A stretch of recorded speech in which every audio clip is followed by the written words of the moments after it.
पिछले video lecture में हम लोग देख रहे थे पॉपुलेशन इन्वर्जन और मेन कंपोनेंट ऑफ लेजर, और उसके बाद से फिर एसेंशियल कंडीशंस ऑफ लेजर हम लोग डिस्कस कर रहे थे।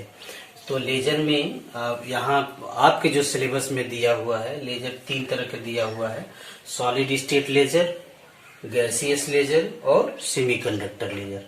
तो सॉलिड स्टेट लेजर ये जो है, ये लेजर के तीन प्रकार हैं, ये तीनों प्रकार हैं।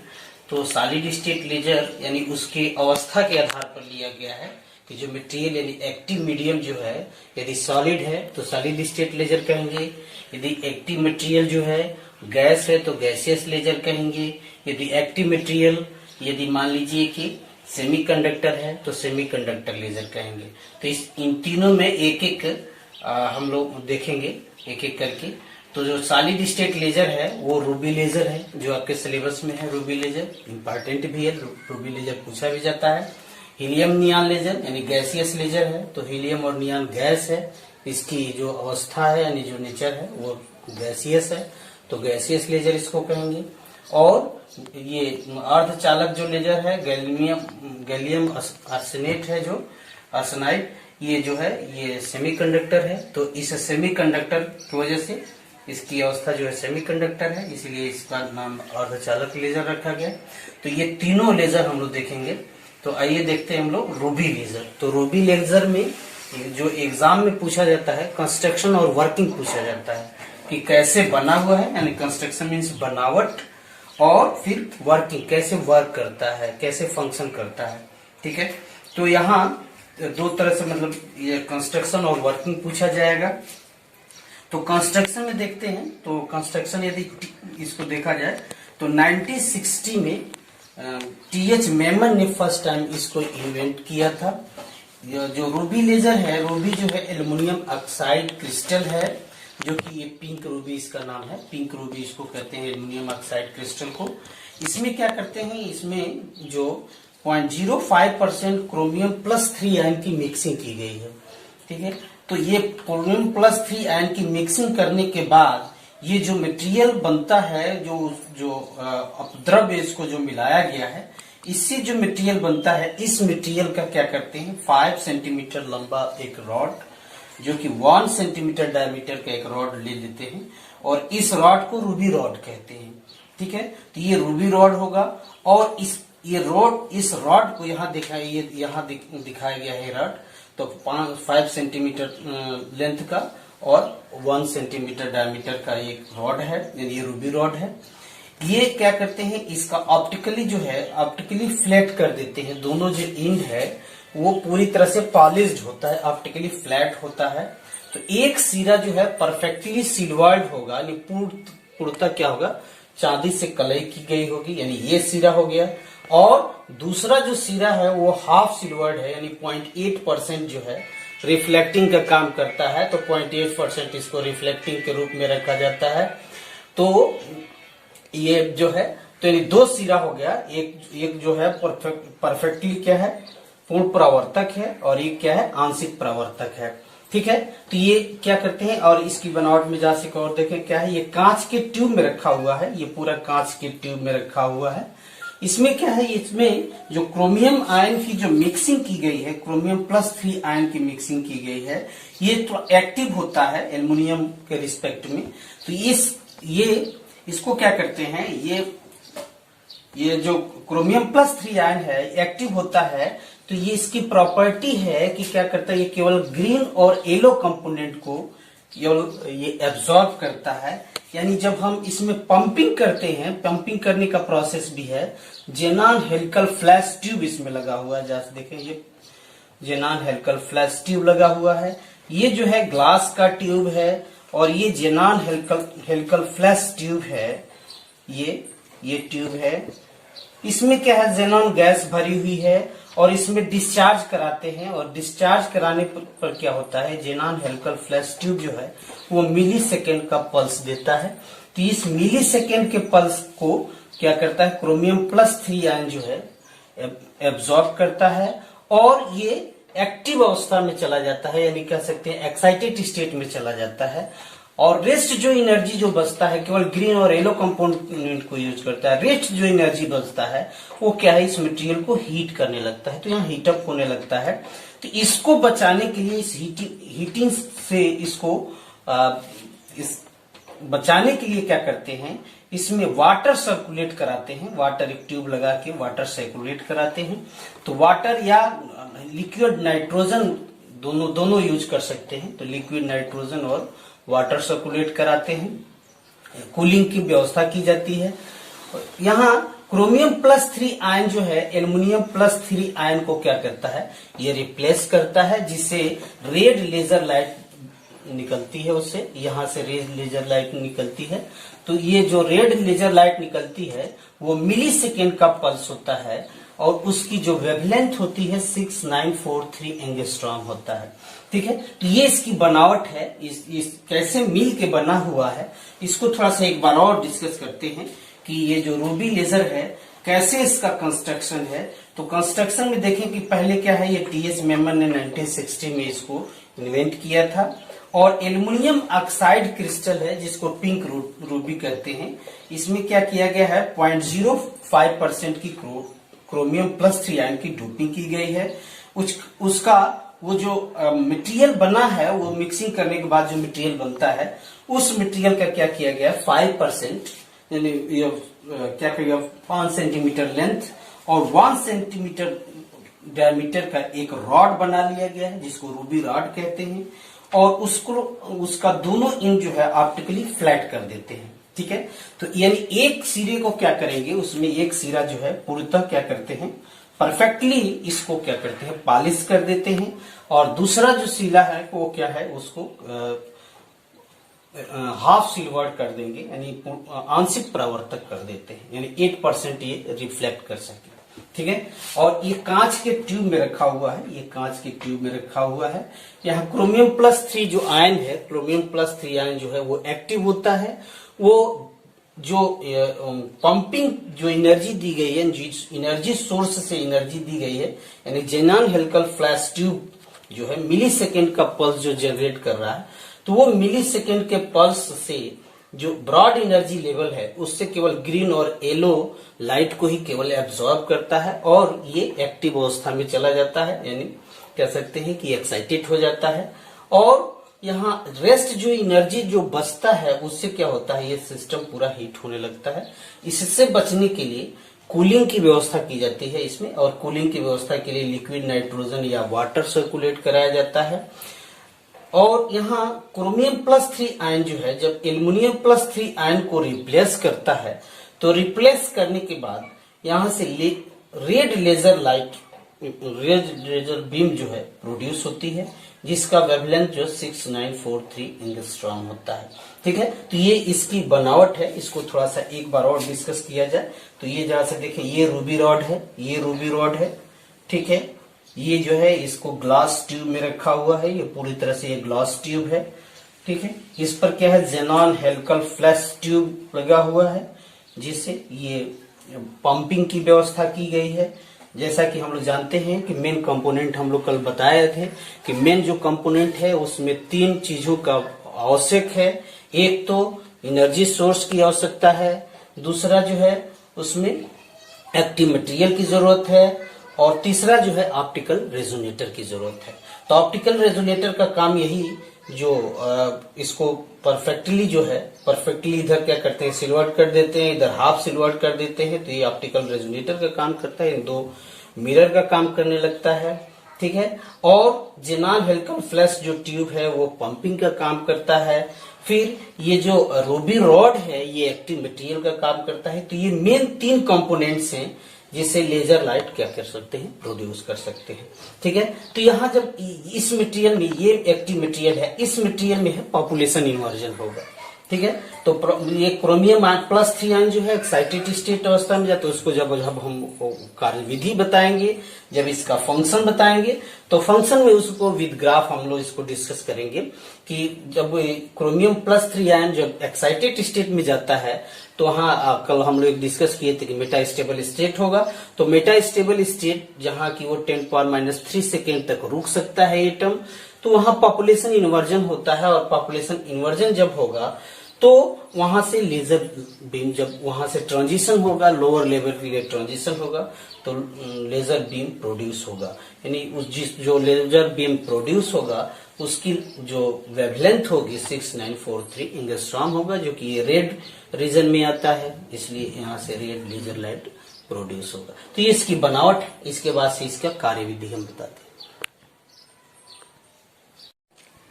रूबी लेजर का वर्किंग देखना है, तो वर्किंग जो है, वर्किंग को कई तरह से पूछता है कि वर्किंग क्या है, फंक्शन क्या है, एक्शन क्या है, कार्यविधि। तो यही कार्यविधि है, ठीक है। तो जैसे देखिए ये रूबी लेजर जो है वो 3 लेवल लेजर है, 3 लेवल लेजर है, 3 लेवल है, E1, E2, E3। जैसे यहाँ भी E1 नहीं लिखा हुआ है, E1, E2, E3, तो 3 लेवल लेजर सिस्टम है। यानी पंपिंग जो यहाँ जो है, पॉपुलेशन इन्वर्जन जो है दूसरे लेवल में क्रिएट होता है, जबकि आगे हम लोग पढ़ेंगे हीलियम नियॉन लेजर, तो 4 लेवल लेजर होगा, ठीक है। तो इसमें देखिए पंपिंग जो की जाती है, पंपिंग का मतलब है जो एनर्जी जो प्रोवाइड कराते हैं, तो जेनॉन हेलिकल फ्लैश ट्यूब इससे एनर्जी प्रोवाइड कराते हैं। तो जो जेनॉन हेलिकल फ्लैश ट्यूब है ये मिली सेकेंड का पल्स देता है। तो ये जो एनर्जी जो है, जो क्रोमियम +3 आयन है, केवल ग्रीन कंपोनेंट और येलो कंपोनेंट को यूज करता है। रेस्ट जो एनर्जी होता है वो रूबी रॉड से या सिस्टम क्या होता है, हीट होने लगता है। तो वो उससे बचाने के लिए कूलिंग की व्यवस्था वहां की गई है, ठीक है। तो क्रोमियम +3 आयन जो है वो क्या है, एक्टिव है, वो एनर्जी को एब्जॉर्ब करता है और यहां से क्या है, एक्साइटेड स्टेट में चला जाता है। क्योंकि यहां देखें ये एक्साइटेड स्टेट जो है उसकी एनर्जी लेवल जो है 2.61 इलेक्ट्रॉन वोल्ट है, ठीक है। और उसके जस्ट जो है मेटा स्टेबल स्टेट, कल हम लोग डिस्कस कर रहे थे, मेटा स्टेबल स्टेट वह स्टेट है जहां एटम आके एक्युमुलेट होते हैं। यहाँ जो है ट्रांजिशन लेस ट्रांजिशन होता है, यानी यहाँ कोई एनर्जी रेडिएट नहीं होती है, या एनर्जी कह सकते हैं कि इमिट नहीं होती है। तो यहाँ मेटा स्टेबल स्टेट है, यानी मितव्ययी अवस्था इसको कहते हैं। तो यहाँ से एटम आके क्या है, ये क्रोमियम एटम जो है क्या है, यहाँ आके एक्युमुलेट होते हैं, और इस लेवल में ही पॉपुलेशन इन्वर्जन होता है, जनसंख्या उत्क्रमण होता है, ठीक है। तो यहाँ से जब ये यहाँ से जनसंख्या उत्क्रमण होगा, तो यहाँ एटम कम होंगे और एक्साइटेड स्टेट में एटम क्या होंगे, ज्यादा होंगे। उस कंडीशन में जो एनर्जी और इसको इंसिडेंट एनर्जी दी जाती है, तो यहाँ से पॉपुलेशन स्टिमुलेटेड इमिशन होता है, और स्टिमुलेटेड इमिशन जब होता है तो स्टिमुलेटेड इमिशन में क्या है, 2 फोटान निकलते हैं, एक एटम से 2 फोटान निकलते हैं, और इस फोटान का जो वेवलेंथ होता है 6943 एंगस्ट्रॉम होता है, ठीक है। तो ये जो है, ये जो फोटान निकलता है तो एक एटम से, अब उस मटेरियल में एक एटम से 2 फोटान, और फिर 2 से 4, 8, 16, 32, 164, 128, 512 ऐसे बंच ऑफ फोटान निकलते हैं। और उसमें जो दोनों फ्लैट रीजन है उसके बीच में बार बार इंटरेक्ट करके, और उस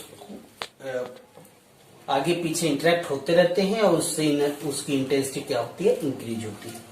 तो वो उसकी इंटेंसिटी इंक्रीज होगी, और उसके बाद से है laser beam of light produce होगा, ठीक है। तो ये जो कि चूंकि ये पल्स के रूप में यहाँ हम एनर्जी प्रोवाइड करा रहे हैं, तो यहाँ जो लेजर बीम जो प्रोड्यूस होगा, रेड लेजर बीम प्रोड्यूस होगा, लेकिन ये पल्स के रूप में होगा, यानी कॉन्टिन्यूअस नहीं होगा। एक पल्स फिर दूसरा पल्स, ऐसे पल्स, यानी मिली सेकेंड्स के पल्स को ये कुछ जो है वो पल्स के रूप में ये लेजर बीम लाइट प्रोड्यूस होगा, ठीक है। तो ये इसका वर्किंग जो है, वर्किंग यानी ये क्रोमियम +3 आयन जो है वो एक्साइटेड, ये एनर्जी को एब्जॉर्ब करता है, एक्टिव में होता है, एनर्जी को एब्जॉर्ब करके ये एक्साइटेड स्टेट में चला जाता है, और एक्साइटेड स्टेट में जाकर यहाँ मेटा स्टेबल स्टेट में आकर रुकने लगता है। चूंकि इसकी प्रोबेबिलिटी है कि 10⁻³ सेकेंड तक रुक सकता है, यहाँ रुकने की प्रोबेबिलिटी कितनी है, 10⁻8 सेकेंड है, 10 नैनो सेकेंड है, ठीक है। तो यहाँ से ज्यादा यहाँ रुकने की प्रोबेबिलिटी है, तो number of atom excited state में ज्यादा होता है, और number of atom ground state में कम होगा। तो ये ग्राउंड स्टेट है। तो यहाँ क्या होगा, पॉपुलेशन इन्वर्जन होगा, और स्टिमुलेटेड इमिशन होगा, लाइट एम्प्लीफिकेशन होगा, और लाइट एम्प्लीफिकेशन के बाद क्या होगा, laser beam of light produce होगा।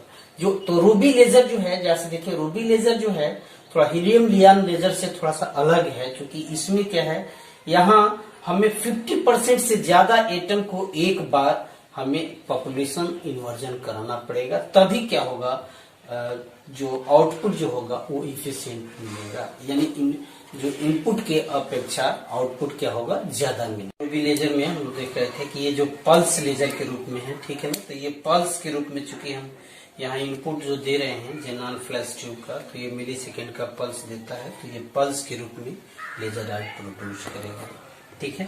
तो ये जो है, अब इसके बाद से आपके सिलेबस में हीलियम नियॉन लेजर, तो हीलियम नियॉन लेजर का कंस्ट्रक्शन बनावट देखते हैं, ठीक है। तो हीलियम नियॉन लेजर जो है वो इसके ड्रॉबैक जो रूबी लेजर का जो ड्रॉबैक है, उस ड्रॉबैक को समाप्त करने के लिए गैस लेजर बनाया गया, हीलियम नियॉन लेजर बनाया गया, ठीक है। तो इसका ड्रॉबैक ये था कि इसमें एक साथ 50% से ऊपर एटम को एक्साइटेड में ले जाने के लिए हमें हाई एनर्जी प्रोवाइड कराना, यानी पंपिंग हमें ज्यादा प्रोवाइड कराना पड़ेगा। दूसरा ये कि पल्स के रूप में यहाँ से लेजर लाइट प्रोड्यूस करता है। तो ये सब कुछ क्वालिटी, और इसकी इंटेंसिटी उतनी अधिक नहीं है जितना कि चाहिए। तो इसको ये रिमूव करने के लिए, इस प्रॉब्लम को रिमूव करने के लिए हीलियम नियॉन लेजर बनाया गया 1961 में जॉन बाइनेट और हैरियट द्वारा, ठीक है। तो ये कॉन्टिन्यूअस लेजर है, जबकि ये पल्स रूपी लेजर है, लेकिन ये क्या है, कॉन्टिन्यूअस लेजर है।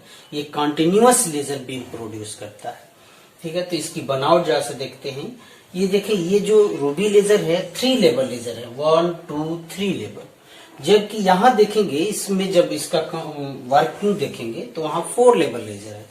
तो जो वहाँ पॉपुलेशन इन्वर्जन होगा 4 और 3 के बीच में होगा, वहाँ पॉपुलेशन इन्वर्जन जो लेवल एनर्जी लेवल है।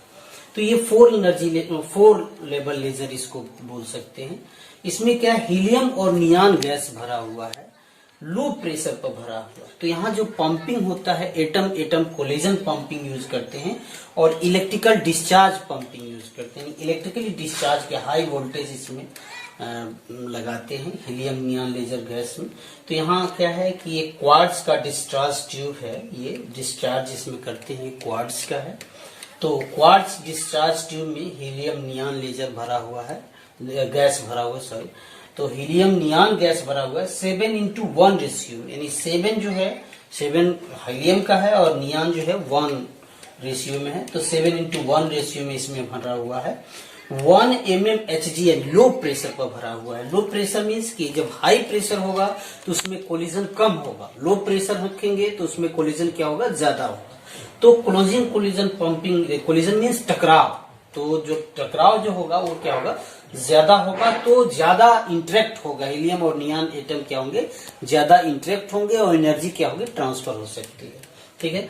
तो यहाँ लो प्रेशर पर इसको क्या किया गया, इसमें फिल किया गया है। यहाँ से इलेक्ट्रिकल डिस्चार्ज कराते हैं, इलेक्ट्रिकल डिस्चार्ज कराएंगे। हीलियम एक्टिव आयन है, हीलियम एनर्जी को एब्जॉर्ब करता है और नियॉन को ट्रांसफर करता है। तो नियॉन को ट्रांसफर करेगा और यहाँ से laser beam of light produce होती है, helium neon laser beam produce होगा, ठीक है। तो यहाँ से जरा से इसकी बनावट जैसे देखिए, तो एक क्या है, क्वार्ट्ज डिस्चार्ज ट्यूब है ये, और इसमें जैसे देखें तो ये एक्टिव मटेरियल हो गया, हीलियम और नियॉन एक्टिव मटेरियल हो गया। फिर हमें क्या चाहिए, एक सोर्स ऑफ एनर्जी चाहिए जिससे पंपिंग हो सके। तो इलेक्ट्रिकल डिस्चार्ज पंपिंग यहाँ यूज किया गया है। तो इलेक्ट्रिकल डिस्चार्ज पंपिंग के लिए इलेक्ट्रिकल सोर्स हाई वोल्टेज लगाते हैं, इलेक्ट्रिकली डिस्चार्ज कराते हैं, ठीक है। फिर उसके बाद से मेन 3 कंपोनेंट जो है उसमें ऑप्टिकल रेजोनेटर है। तो ऑप्टिकल रेजोनेटर में क्या है, 2 मिरर होगा, यानी ये हाफ सिल्वर्ड होगा और ये क्या है, फुली सिल्वर्ड होगा, ठीक है। तो ये बार बार इसी के बीच में टकराने के बाद इसकी इंटेंसिटी थोड़ा सा हाई हो जाएगी, और इंटेंसिटी जब हाई हो जाएगी तो इधर से laser beam of light produce होगा। ये जो laser beam of light produce होगा उसका जो वेवलेंथ है वो 6328 एंगस्ट्रॉम होगा, यदि रेड लेजर लाइट बीम होती। तो यहाँ red laser beam of light ये कंटिन्यूअस जो है laser beam of light produce होगा। इसकी इंटेंसिटी जो होगी थोड़ा हाई होगी। वेवलेंथ क्या है, एनर्जी क्या होगी, वेवलेंथ यहाँ से कम है तो एनर्जी क्या होगी, ज्यादा होगी। ठीक है, तो highly intense beam of light यहाँ से हीलियम नियॉन लेजर से प्रोड्यूस होगा। ठीक है, तो ये बनावट में जाकर देख लें। बनावट में 3 चीजें हैं यहाँ पर, क्वाड डिस्चार्ज ट्यूब है, ऑप्टिकल रेजोनेटर है, और ये क्या है, पंपिंग के लिए जो एनर्जी सोर्स है। ठीक है, हीलियम नियॉन 7:1, इसको याद रखेंगे, 7:1 रेशियो में 1 mm Hg pressure, low pressure पे इसको क्या किया गया, भरा गया है। इसमें 4 लेवल लेजर है। यहाँ से जो निकलने वाली जो लेजर बीम है वो क्या है, कंटिन्यूअस होगी, और ये सब बनावट, ये पूर्ण परावर्तक है या आंशिक परावर्तक है। तो ये सब बनावट है इसकी, इसका वर्किंग नेक्स्ट वाले में देखेंगे। ठीक।